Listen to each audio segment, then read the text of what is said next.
Welcome back to Shit Creek Survivors. We believe one thing. Everyone has a Shit Creek story. This week, we're looking at getting your life back on track through a different lens. Think about the gym. Each rep can be painful. Each rep can be uncomfortable, but each rep is also part of getting stronger. Getting your life back on track is also painful, and it doesn't happen in one big moment. It happens through the reps. One conversation, one workout, one page, one meditation, one decision to try again. Each rep starts to add up, and eventually those reps create something called momentum. This week, we're talking about going from trauma to momentum and how the mindset of putting in the reps can actually help us get our lives back on track. This is Ben Barbic's story, and this is this week's Shit Creek. Ben, thank you so much for being here on Shit Creek Survivors. If you would introduce yourself to our audience and let us know a little bit about you. Yeah, my name's Ben Barbic, and as of now, I'm an author. My book came out a month and a half ago. I'm a musician, father, husband, and I think, ultimately I've become podcast guest and public speaker, and I think that's part of this journey. If you put out a book, memoir about your life, then you want to get out there and, tell your story, dive into it in different angles and connect with people. So real grateful to be here, Thank you. Yeah, it's such a pleasure. And I'm so interested in kind of hearing your story from your Shit Creek to what it taught you, to what you would say to the person sitting in the mud. You know what I mean? So tell us a little bit about kind of like what Shit Creeks you may have run into. Was there one in particular you want to talk about today? Or is it kind of just like an ongoing accumulation like sometimes tends to happen? Yeah, I think, in writing a memoir, it really was able to isolate the origin of Shit Creek for me, right? I was able to really find what happened. And, as you write a book, you kind of find your through line, you find your premise, you find what's the commonality in life, what was I struggling with, and when the struggle began. So for me, it was about 5 years old. My father was a professional motorcycle racer, and we had a bunch of motorcycle dealerships. Wow. We lived in the Santa Cruz Mountains, and within the span of a couple of months, his manager embezzled from the dealership, and we lost the dealership. So the whole motorcycle culture that I grew up with was gone. Oh, wow. Right after that, our house burnt down in a forest fire. And so what happened with those two things was literally just my whole world got taken from us. We lost all our clothes. We lost everything. We were in a donated trailer. We were up in the mountains, and we were just surrounded by redwood trees. We had no power. We had no plumbing. It was basically stripped down to this void. Okay.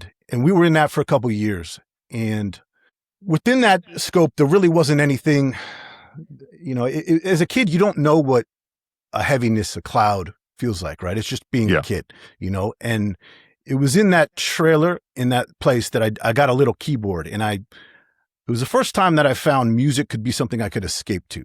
Yeah. And so in that trailer, I found, okay, this is this one thing, a world that can't be touched. It's a world that I can go into that's completely mine to create how I want. Yeah. So we were in there a couple of years. We rebuilt our house, and we're in it 6 months, a year. And so I was pretty happy. And then an earthquake came and destroyed our house. So we had just built it, just moved in. I started the inner soundtrack, as I like to say, came back, and then we lost it again. And so after the second time, I remember going back to the house and just seeing everything destroyed and, fish on the floor, all my stuff broken. And I didn't know what it was. I just felt like I was dying. And so I sat on the deck. I didn't tell anybody, but I'm like, man, I feel like I'm dying. Like something's really wrong. But I just held it in. I didn't want to really take it beyond that. For some reason, I didn't want to acknowledge that maybe something was wrong, I guess, and share it. And so I didn't, and I just kind of held it in, and then panic attacks and things started. Really high anxiety started, and then like a year after that, my appendix ruptured inside of me, and it got really bad. Very serious thing with regards to appendix. It was kind of the extreme of it. Okay. And after I got out of the hospital and off of the meds and things, I just started to feel that nothing could be trusted. So if my environment can't be trusted, if my body can't be trusted, then I don't know what's going to come next, because those were not things that I controlled, right? Those were things that just happened. And it was like, well, wow, if these things happen without me doing anything, just living, then what's next? And so it began this long struggle, with anxiety and not trusting environments. And any environment that I felt trapped in, I would experience anxiety. And, it was almost like I just was trying to avoid being with it. Sleeping was difficult, night terrors, kicking walls, all these things that go along with, that type of thing. And again, I didn't observe it I didn't acknowledge it as being that difficult, if you will, because it was just kind of my experience. And so, right. You didn't know different. I didn't know different. And so, I felt different from the other kids in class and things in a lot of ways. I felt, I was an only child.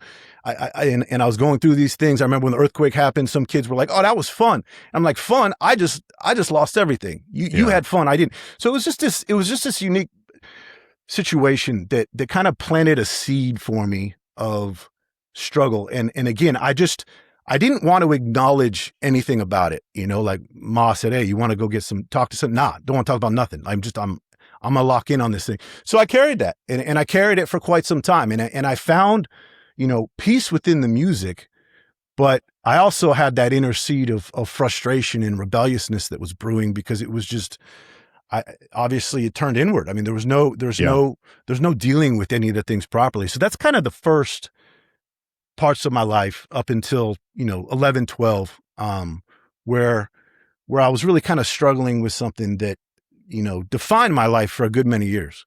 Mm-hmm. Yeah. I heard something recently, and I was just jotting it down, that these traumas that happened to us in the past, and we bury them. We talk about burying our feelings and all that kind of stuff. Mm-hmm. They made an important distinction that, remember, when you bury these feelings, you're burying them alive. Yeah. Meaning they're still in there living. So even that childhood, those memories of life isn't safe. I mean, it kept showing you things change and it's for the bad. And so you're like, you get isolated in that view. What's next? And you go into preparation for what's coming. Did you ever find yourself like almost hard to be happy because you knew something doom wise was coming? Did that ever? Yeah. Happiness was definitely uncomfortable, right? So it's not a place where you can sit with comfortably. Even into young adulthood, that stayed with me, where if it was too good, if it was, everything was too nice, too much of a smiley happiness, that felt so foreign that I wasn't comfortable with it. And so, that's when that's unusual, and you're not able to absorb it properly. I think that's it's a tragedy in a lot of ways, but it's a reality. Yeah. And another thing you mentioned that's so profound, that tracks through so many different stories, is like, when you're a child, you don't know any better. You don't have an adult mind that's seen thousands of families and how they operate and what's the middle and, what are the good things, what are the bad things. Like, you're born into it. So you assume that everyone else is living the same thing. And then at school, you kind of got some drips of, well, other kids are seeing the same situation way different than me. What the heck's going on? And that, so you get in your own head and kind of run in circles for a while. That was my problem. I was told eventually one of the most dangerous places I can go by myself is my own head. I mean, that's the truth, though. I mean, like, and I think only once you climb out of it do you realize how different life can be. I mean, that's what's interesting, is I couldn't write a book on this thing until I knew what the other side of this was, right? And so, and that, I mean, honestly, that's the fuel to never want to go backward to me, right? This now is become this other thing, and this other thing, I have a fire inside of me to maintain and to push forward, and like, oh, what can this actually, what can I accomplish now? Now when free of these burdens and this, I like to just think of a cloudy sky and it opening up, and it's the bright skies, and eventually it's like, even if it's cloudy outside, it's sunny in my mind, is a phrase I like to think about. So even when it is cloudy or it is difficult now, I still maintain a certain sense of inner purpose, inner worth. I don't want to say happiness, but even to a certain extent, a little bit of happiness. Yeah. Even in the difficult times, just knowing how far things have gone and what's been accomplished, and starting to carry the past much differently. Because for so long, man, I didn't want to talk about anything, Right. with the past, or I didn't want to talk about my rock bottom moments and the times that I was really struggling and making some very bad decisions. And, I was embarrassed of them. And I think that, writing the book, and I was on a podcast, my first podcast, it was like 4 years ago. And he brought up some stuff of like, oh, when you got in some legal trouble or whatever. And I was like, I was so afraid to even talk about anything related to things that, shined negatively on me, that when he asked these questions, I was like, oh, wait, this is the first time that I could talk about that. When you go out and you're drinking and you're angry and someone else is angry, oh, that's a recipe for disaster. That is absolutely the worst thing you could be doing, is going out angry, not caring, and meeting another person who doesn't care, and then having an exchange of not caring. Right. Yeah. And so I was like, okay, well, even these things, even when I was in my frustrated phase, going out and having disagreements that got a little too significant, there's a lesson in that thing. And so when I started taking that and putting it into the book and saying, look, I know where people are at. I know when things are uncomfortable and, you're not in a place you want. Maybe, whatever, your girlfriend broke up with you, or you can't see your kids, or fill in the blanks. Yeah. I know what that seed of uncomfortableness is. I've been there, and I've also been there and used the fuel of that to self-destruct. And I've been there to use that fuel to push in forward. Yeah. And so I've been both of those. And so once I realized that I had something within that to bring to the table and say, all right, well, these are I kind of like to think of them as food groups. I was like, these are the food groups that got me out of it, like I'm like, okay, so therapy, I went to therapy. Okay. Yeah. I read about this in my book. Like, some people have a stigma on that, right? Stigma on what that is and all these things.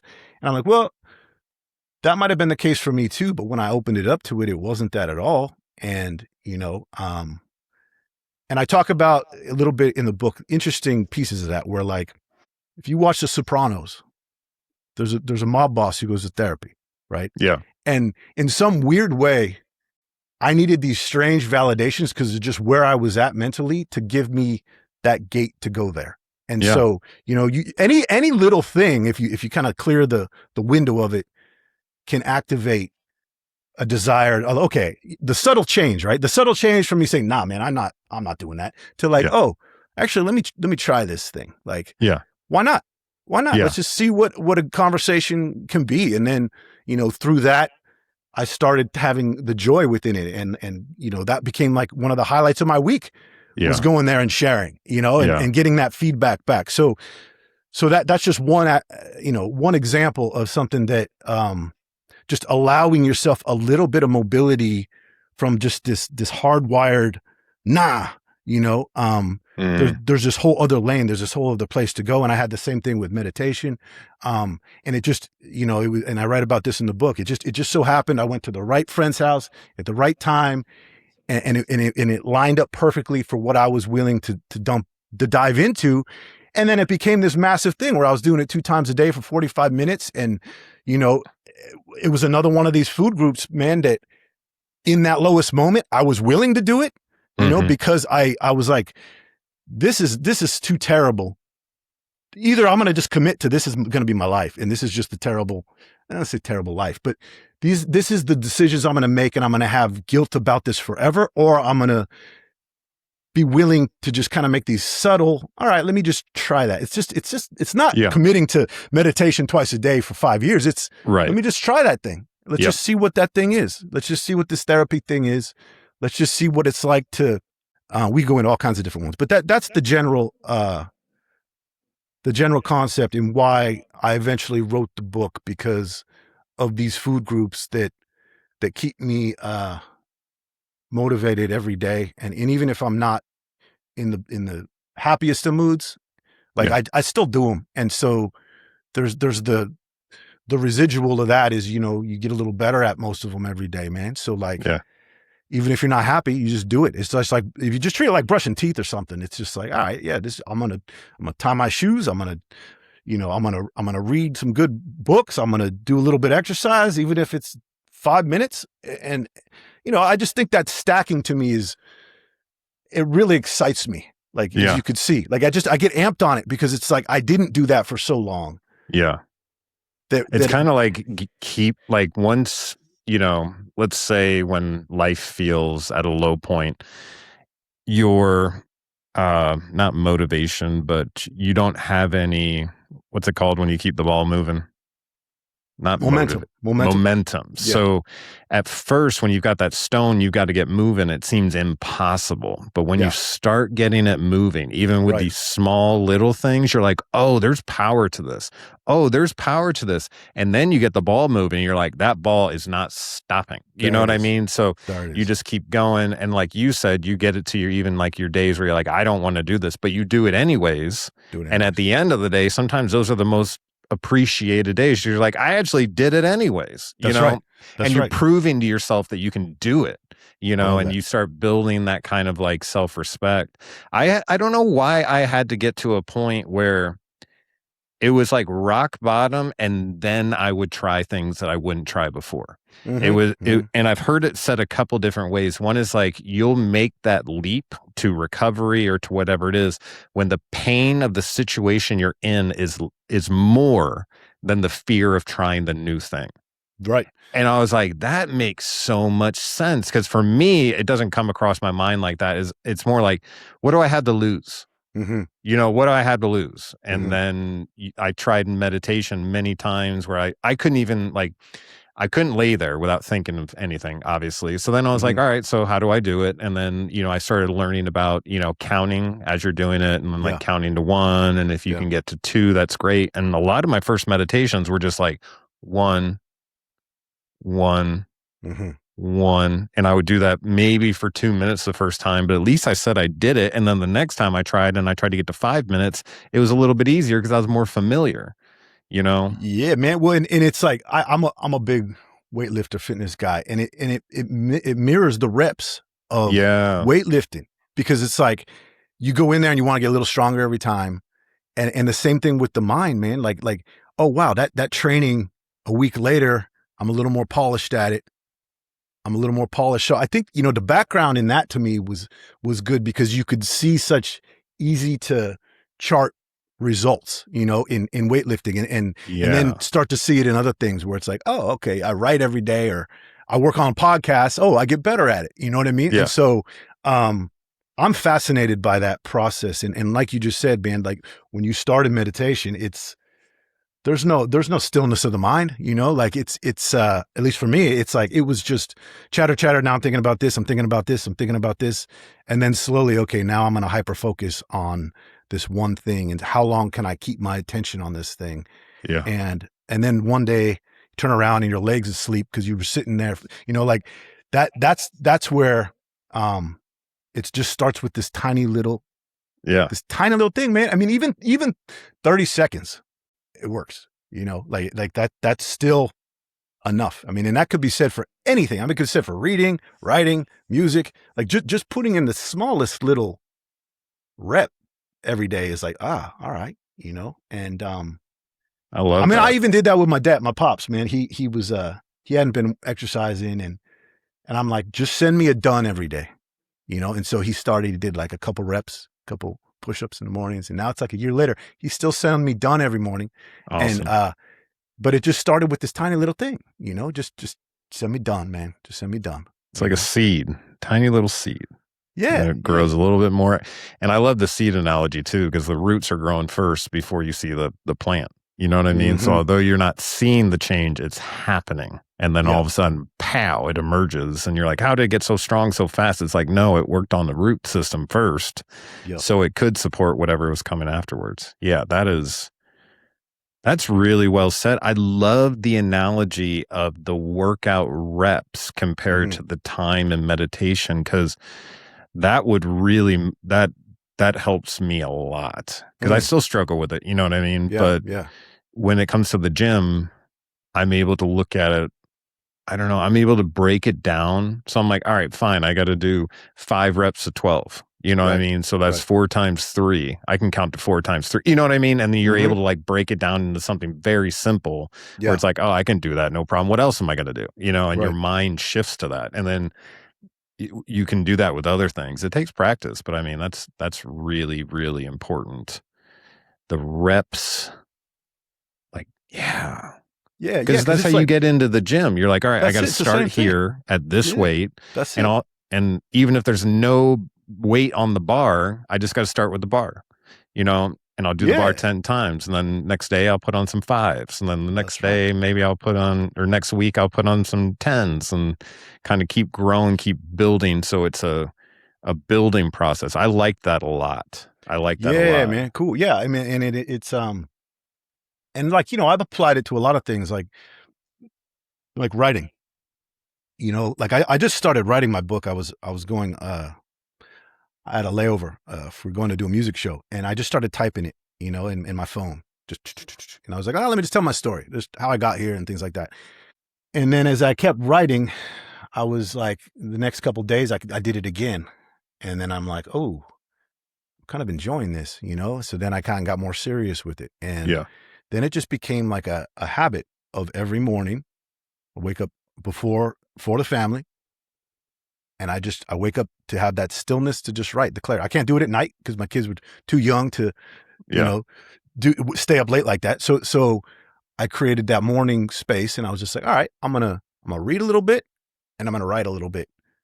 And some mornings, honestly, it's a paragraph, Hmm. read, paragraph written. But I turned around and I'm like, man, book took me like 8 years, but that 8 years was like writing a little bit every day and not really looking at the end.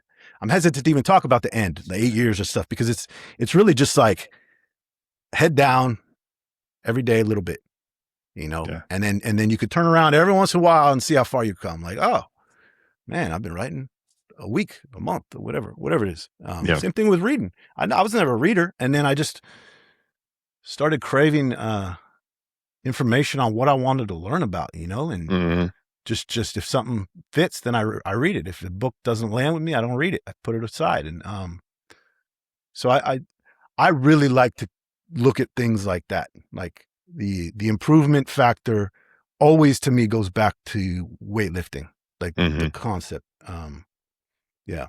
Yeah, I really like that. I think that sounds a lot more manageable.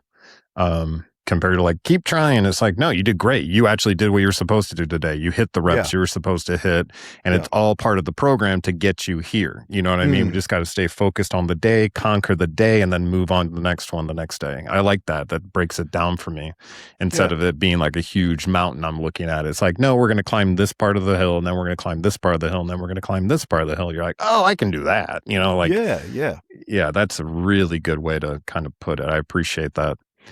And you were saying that so you actually ran into some more kind of difficult times in your 20s. Hmm. Would you be willing to kind of elaborate on that and what happened? Yeah. I think I just went through I had a son young. I was 22 when my son was born, and Okay. I wasn't able to be. I was with him every weekend. I drive 5 hours to pick him up every Friday, and, and Hmm. I and I committed to that.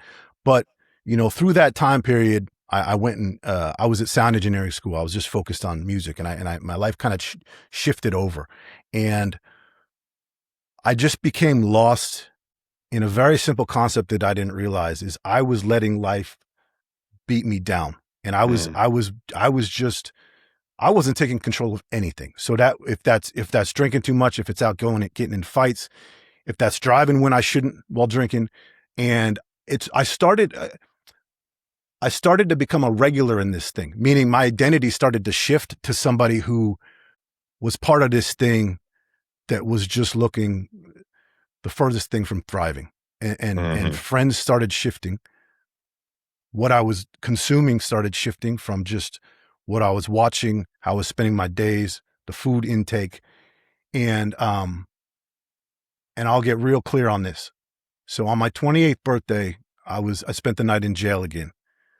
And I was in there, and the guy next to me was like 20 years older than me. And he basically said, man, it's another Saturday night. And I realized I had been there in that situation too many times before, and that this was actually starting to be normal.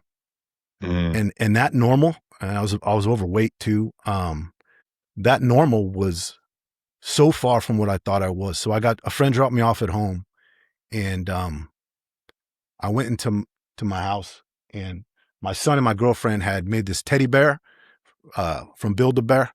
Yeah. And you press the hand, and it said, "We love you, Daddy." Right. And in that moment, I wasn't giving them what they deserved, plain and simple. I wasn't being the father. I wasn't being the boyfriend at the time. I was making bad decisions, and I wasn't setting myself up for anything. I had to deal with legal matters. I had to deal with the fact that I was a musician, but I wasn't releasing music. I wasn't doing music.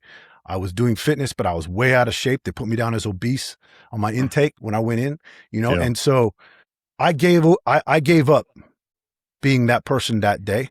And the next day I decided I had a lot to deal with, but I was going to just change basically all aspects of life. So it was removing substances. It was,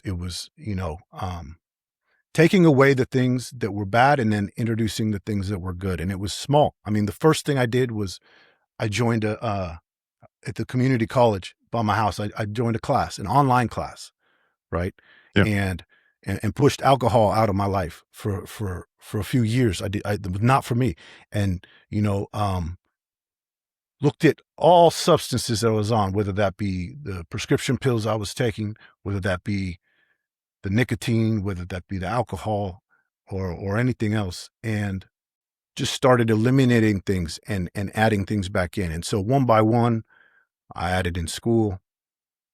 I went to therapy, started meditation. I started running. A friend of mine was like, you should try half marathon. So I went to the track, still real overweight, and ran 4 miles. And I was like, okay, I ran 4 miles. Not good, but I did it. I felt like I was going to die after, but I did 4 miles.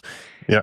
So then I just loaded it up, and I was like, okay, that feels good. That feels a lot better than this other thing. I'm going to continue with that. And then I took it and put it to my music too. I got in a band at the time. I started pushing out music. Then I eventually became, independent artist. But it all really stems from something pretty simple, and that is the moment of taking control of my life. And so, yeah, that pivot. Yeah. Yeah. And so as things happen now, I'm anchored in all these things. I don't react like, let the world do what it needs to me. I feel I actually deserve to continue forward. You know what I mean? So any losses, I'm not really looking as that's what I'm sitting on, because it's always continue. So like, let's say I release a song that doesn't do as well. Well, it doesn't matter. I got another song queued up to release. I'm not ever stopping. Write a book. I'm writing another book, another hill to climb. So like I'm always looking at things where, okay, it's a setback, but that's not gonna define me. And to me, it's important to have things in multiple categories, because let's say you get injured and your fitness is your thing. Well, during your injury, are you gonna be vulnerable during your injury to some negative stuff, or do you have enough pieces in place to where that injury you can sustain? You're not going to be feeling a feeling of loss. You have enough other multidimensionality to where you can overcome these things. So I'm a big proponent of that, just on a daily basis, for making sure that the journey goes forward as much as possible. Now, I know there's things that can hit you that completely shut things down, right? I'm not denying that, but to a point, I'm just saying I'm going to do everything I can to take control of whatever I actually can take control over. And, things like that happen that are not in my control, I'm not going to let those define me or break me down, that's maturity. I think that takes time to develop. You know what I mean? Because I'm still working on that. And then I look back in the past, I'm like, man, I didn't have any idea how to do that in the past. Right. I was very reactionary compared to Uh-huh. like proactive. So if something bad happened, it was like, boom, everything stops. And of course Yeah. it happened to me and all this kinds of stuff. But when you start living that life where you keep the stone moving, Yeah. it becomes addictive. And so like, no matter what happens, you're like, okay, and That's you right. know what I mean? Like Yeah. you become almost more powerful because you realize that no matter what happens, you are not going to stop. It's not going to define your life That's or right. anything like that. That's a scary moment. I'm kind of stepping back here a little bit when you have that pivot point. Because for me, when I had like an example would be like getting sober. And this happened a whole bunch of times. Like I was 100 pounds overweight. I had decided to lose the weight and it wasn't going to happen with a 30-day diet. You know what I mean? It was going to have to happen with a whole like change. And so you get scared at the beginning there. We've talked about fear being a lake that looks like it's a mile deep and a mile wide. But when you take the first step, it's only 2 inches or, like it just gets so big on you. And you were mentioning that like in that moment when you had to pivot, it almost sounded like you decided, and I can relate to this in my like moment, especially on my way to therapy when I knew I had to get sober and I was just really, really struggling. Um, you find that power in like, I'm not going down like this. And That's right. I don't know why we find it at that last moment, but it's Yeah. like you get to the point where you accept, you're like, this is what I'm going to be remembered for. Yeah. Like I'm going to be remembered for how I respond to this situation. And if I just lay here, nothing's going to happen. But if I get up and at least I try, Yeah. I've got that. It doesn't have to work, but Yeah. I'm Yeah. trying. You're You know what trying. I mean? Like I went down swinging compared to just giving up. And there is power in those moments. So anyone listening, we all go through those, and you got to make a tough decision. It's not the easy decision, but I think you were talking about like forks in the road earlier, the idea that, you have to make a decision what path you're going to go. You've reached the timeline on how long you can wait and you got to pick the right decision, but it's not the easy decision. Yeah. It's hard in those moments. Could you speak to those moments at all? Like how would you encourage someone to kind of, or how did you encourage yourself? So, I think within that, it's now I don't want to preface self-love in the traditional sense, but I think in a way it's important to mark it with that, because I think in the lowest moment, if we can see ourselves, um, maybe as if we were older, looking back at ourselves and thinking, to care more about the self than what I'm gonna speak for myself, what I was putting myself through, to say, look, I deserve more than this, and I won't say loving myself, but no, this is not who I'm supposed to be, and really believe in that. Because I think when you're kind of beat down or you're holding stuff, it's like anything that comes along, you kind of just dig deeper with it, and your mind just kind of hammers it, like, yeah, hammer, because it feels normal. So you're like, okay, problem, dig that down. And I think being aware of that and saying, wait, why am I doing that? Like, Yeah. why am I digging deeper into myself? And so that's what I mean when I say self-love, man, is like, no, that's not what we should be doing to ourselves. Like we're literally, our inner mind war, we're losing, and we're just attacking by it. And so I recently have been like debating like in my own head, why am I doing that? And I have to say it out loud. I go, I'm doing it again. I'm drilling down a hole that's only going to spend energy, create feelings that feel real, and I'm going to respond to them accordingly. Right. So I'm like almost like creating a situation in my mind that makes me feel a real feeling, which disrupts my day. It's like nuts. Yeah. And you could feel it like when it hits, like just boom, like, at least for me, like I'm going along and boom, something that, that ain't good, or you can't, whatever it is. And so, so that's where I think the progress is important. And I also think like I was saying about the meditate, like we also don't want to be just ignoring things, going for progress. And then at night when you're laying in the bed, you just, because you're vulnerable now, it's all coming at you. You know what I mean? And so, so I think that allowing ourselves that, like saying, oh, maybe we need to take care of ourselves a little more. And, and if you have other people that look to you, name it.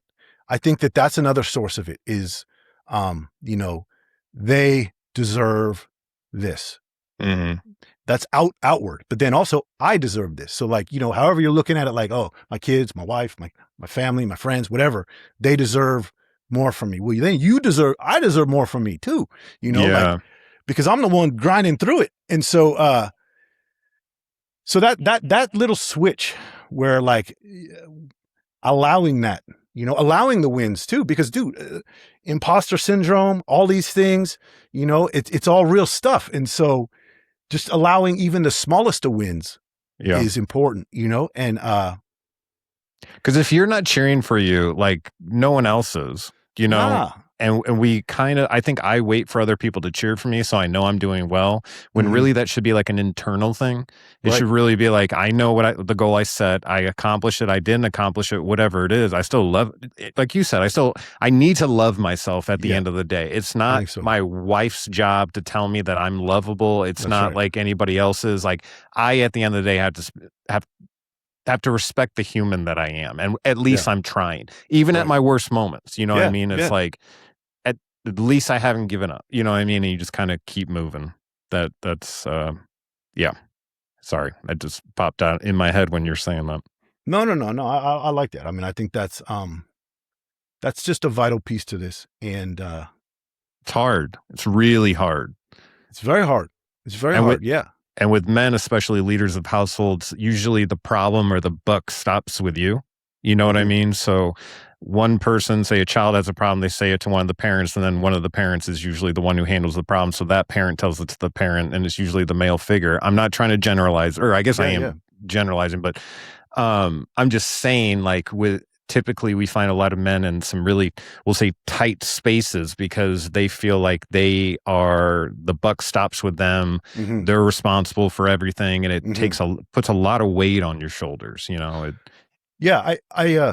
I don't mind sharing something on that. So, you know, anxiety was present in my life. And as we mentioned, you know, there's times when things are so good that that's uncomfortable. And, that's weird, isn't it? You're like, something's going to happen soon. Well, and so this goes back to my past. So about 10 years ago, I was on a plane to Hawaii with my wife and my 2 kids. And it was one of those moments that was so good that I had a panic attack. And it was the last time I had one. It was residual from the past. Yeah. But it was like, I still needed to process this thing. You're talking about grown men and things. Like, I was in this place, you know, in my 30s with kids going to Hawaii. And it was so foreign to be that, wow, look at, I set all this up it was just, again, that grinding, who you think you are kind of thing, you know, like, and so it was processing that. And I was over there and I was like, oh shit, like I got to fly home and all these things. And then it just, what I decided to do the whole flight, I think it was 5 hours back, was meditate the whole time. So I just got on the plane. I meditated the whole time back, just stayed in my own head. And I'm not above anything ever coming back. So I'm not going to ever say that, but that's the last time I had a panic attack, was that on that plane that time. And I was able to kind of shift my identity to the comfort of who I'd become, not who I was. And we were carrying since I was 5 years old. Right. It's like, wow. So, what a moment. It was a powerful moment, man. And, but that's what I'm know talking about. Those emotions are buried alive. Whew. Like they're still in there, ready to pop out. Like when I heard that the other day, I was like, that makes so much sense, because when these emotions come out, they feel as powerful as the day that it happened. You know what I mean? Or it's like holding a hot coal. You know what I mean? Like, and you didn't realize it was burning inside of you the whole time, and then finally getting it out and setting it down and being like, I don't have to carry you anymore. You know what I mean? It's like a transitional moment in a person's life. Like, totally. It absolutely is. And I mean, there's, you know, the week before my book released was similar in a way, right? Okay, I'm giving out my whole story. The world now can digest all of these things we're talking about, and then, you know, really explained out thoroughly in a lot of different ways. And it was the same moment of vulnerability, and, you know, mentally, there's a moment where the world then attacks it. You know, attacks me because of what was, again. So there's just, there are these levels where I had to get through. And after that week, it dissolved away. And then I was ready to do Yeah. podcasts. I was ready to talk about the book, talk about it, you know, and so, yeah, these things reveal themselves in different ways. And, particularly in the work you and I do, you know, I can assure people, like, through the repetition of going through it, it dissolves, you know, it helps to dissolve. It doesn't, I'd never say anything completely goes away, because I respect these things too much to ever be cocky with any progress, right? I fully aware that anything can reveal itself in some form, but I do feel I'm prepared to a big extent, and a lot of it's dissolved, because there's no way back in the day, I'm going to speak for you, but I would be sitting here talking about this stuff, you know, like there's no way. No way. It had to have this whole process to it. And look, I don't know where things are now compared to where they're going, but I know where they were. And I definitely know the things that got me out of it, you know? Yeah. Yeah. It's when you look back, especially when you've gotten through a pivot point or however many you got to get through. Yeah. And you put the time in, you know what I mean? You put your head down, you put your time in. You're not looking around for other people to congratulate you, because you know you've got work to do. Yeah. And when you pop your head up a week, a month, 6 months, a year, 5 years, 10 years, that's when you start to understand the journey. Mm-hmm. And you're like, I learned so much in these moments that hurt me. Like, it was like I was on fire in these moments, but I learned the most. It developed me. All these things, every click of the pool balls all brought you to the moment that you're in right now. Yeah. And that includes the times of pain. And that's... Yeah. So it's like the question, would you change anything? You know, like, I don't think I would. Yeah. So I wouldn't either. I wouldn't change anything. And so... And that's crazy. It is crazy. But it's how, you know, it's like, I don't know, man. It's crazy, but like, it got us to where we are, but it's not even about where we are. It's just about, it got us to how we live, you know, like it got us to the philosophy. Yeah. That this is going to this is what it is. And this isn't the end game. I call it rise and climb, but it's not like you're climbing to just one peak, you know, like it's just, I crave that. I crave pushing the boulder up the hill, you know, because it's like, I love the process within it, and to turn down and say, oh, look how high up the hill we are now. All right, there's the next one. Let's go climb that mountain now. You know? So yeah. Yeah, it's funny. And then people look at you, they're like, how do you do this? And you look right back at them, you're like, I don't really know. I just started at some point, and then it was one thing led to another, and then led to another, and led to another, and then led to another, and then it opened this door, and then opened that door, and then like, boom, here I am. And they're like, really? All that started just by getting sober for you, Cameron. I'm like, yep, pretty much. And then, you know, yeah, just, it all adds up. It all adds up. Yeah. And it's not, I don't think you know, I think goals are good. I think laying it out, to-do lists and things are very effective, but, ultimately the answer of how did you get there? And I don't know is, there's such value in that. You know what I mean? Like, I really like the thought of that is, how did I get to sit here today? What order of events got here? It's like, oh, well, how did you do that? How did you get a book and get a publisher for that thing and, you know, put it out? Like it's just, well, I didn't really think about it. This happened. And then I was like, hey, literary agent, what do you think of this? And he's like, yeah, I'll work with you. I was like, you'll work with me. Okay, let's roll. And so, you know, it was never planned, nothing like that. It was just, I'm going to write my story and I'm going to keep writing it. And like the first draft, I thought I was done, man. And it was so far from done. Yeah. I mean, it was so far from done. So back to the drawing board, back to rewriting, back to going again. And it was like, again, if you ask me, what's your goal here? I was like, I don't know. I'm just supposed to do this. You know, like, I'm just supposed to do this. I'm supposed to do this. I don't know what it is, man. I'm just supposed to do this. It just feels like how I'm supposed to spend my time. This is a piece of it, you know? So yeah. That's beautiful. I think one of the coolest things that a person can say when a person is no longer here is a life well lived. You know what I mean? Not perfect, nothing like that. It's just a life well lived. Keep going, keep pushing the stone, keep moving.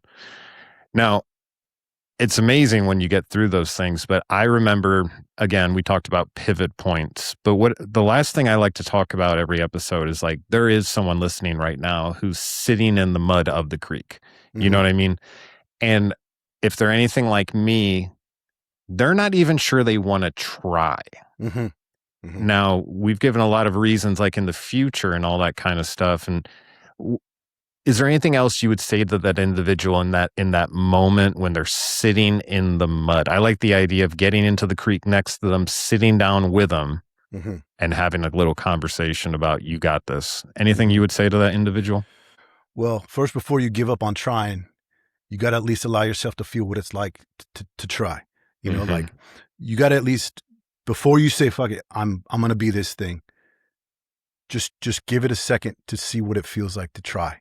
Yeah. Something, even the smallest thing. And this is dependent on the person, but I would say, okay, tomorrow, just read this book for 5 minutes or watch this podcast, watch this podcast, or just do 5 push-ups tomorrow and just see what that feels like. See if then, cause like, man, the you're talking about the seed, like you just don't know what seed is ready to come out. And so if somebody tries a couple things, they might be like, oh, I forgot about that. I never knew that existed. And now I'm all in on this thing. So like the tragedy would be to not try a couple things that could potentially activate and change your life. Yeah. That you don't even either know or you forgot what that was when you were a kid or whatever it is. And so that tragedy to me is like, just try couple minutes of something and just see how you feel after that thing, because that might be, it might light that spark. Yeah, man. Like just again, just I was just sitting there and I'm like, I'm gonna start writing. You just got to try it, because that spark is in there. I'm certain everybody has that spark in there waiting to come out. Something. And it's like, just give it a little bit, just taste it. Don't give up on it without trying a couple of these things, even in the smallest amount, because that could be the most game change thing in your life. And you could, turn back in 20 years and be like, oh man, that one thing activated all of this other stuff for me, man. And I think we got to encourage people that they got to do it for themselves, you know? Yeah. They have to take the initiative. For a long time, I think I was waiting for someone else to kind of push the stone and get it moving. Right. Or I don't know what, I think it was more fear than anything. And I was really worried about what other people thought about what I was trying to do, until I realized I'm trying to save my own life here. Yeah. And if these people aren't going to help me save my life, why am I listening to them saying why it makes no sense to save my life? Right. Or making up my own ideas of what they're thinking. And I was very guilty of that too. And that would hold me in place until you get to the point where you're like, screw everybody else, I'm doing this no matter what. And then you do it. Yeah. And you're like, why didn't I do that a long time ago? That's right. You hold yourself back and it feels like a pressure cooker. You're not having a good time, while you're waiting to do it. So just starting it really gets some of that anxiety out of there, and you can kind of figure out the next step. I think that was really, really well said, Ben. Thank you. Yeah, I think that was key. Yeah. Now, Ben, I want to thank you again so much for being here. This has been such a great conversation. I know there's a lot of information we put down, and people will be able to kind of grab onto a lot of gold nuggets, but we're going to put all your information in the bio. So anyone listening is going to be able to reach out to you, maybe get some of your work, get a hold of the books. Where's the best place to get the book? You can get on Amazon. So I got it on audiobook. It's got me narrating and my music back to when I was 5, actually. Kindle and hardcover. You can get it most stores. You get it at Barnes and Noble. It's available most places. So if you want to get the book, wherever you're comfortable buying your books or your audiobooks, it'll be there. Most Very places. Cool. Yeah. Very cool. So we'll have all your information in there. So anyone listening, make sure you're reaching out to Ben. He's got lots of good stuff and ready to help, I'm sure. So without anything else to say, I guess goodbye, everybody. We'll see you next week. That's a wrap on this week's Shit Creek. Remember, getting your life on track doesn't happen in one big movement. It happens through the reps. So whatever you're facing, find the next rep and do it. If you got something from this episode, hit like, subscribe, and leave a comment and share it with someone who might need to hear it. We believe one thing. Everyone has a shit creek story. The good news is no one has to stay there. Until next time, keep paddling.